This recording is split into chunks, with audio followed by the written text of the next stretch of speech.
Okay, Assalamualaikum guys. Selamat petang. Hari ni saya nak share tutorial lagu Mengintai dari Tirai Kamar, Exist. Okay, dia dekat verse tu start dengan B minor. B minor. Dia fret nombor 2. 1, 2. Ni B minor.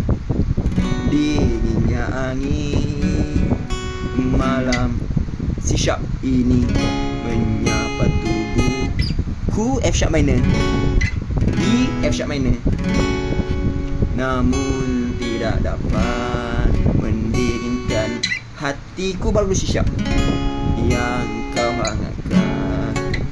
E, D, terasa F sharp minor. Terasa B minor, cabarnya. Nanti chord saya tulis dekat dekat description je lah. Okay guys. Terasa tercabarnya kelakianku.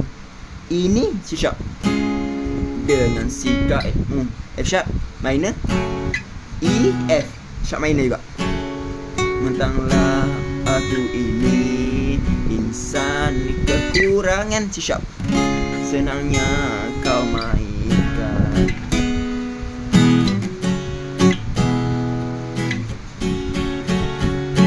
Siapalah ku ini untuk meminta buih yang memutih di menjadi permaidani. Di minor seperti mana? Ni lama sikit. Yang tertulis dalam novel Cinta, baru F sharp minor. Cinta juga E, F sharp minor juga mustahil bagiku.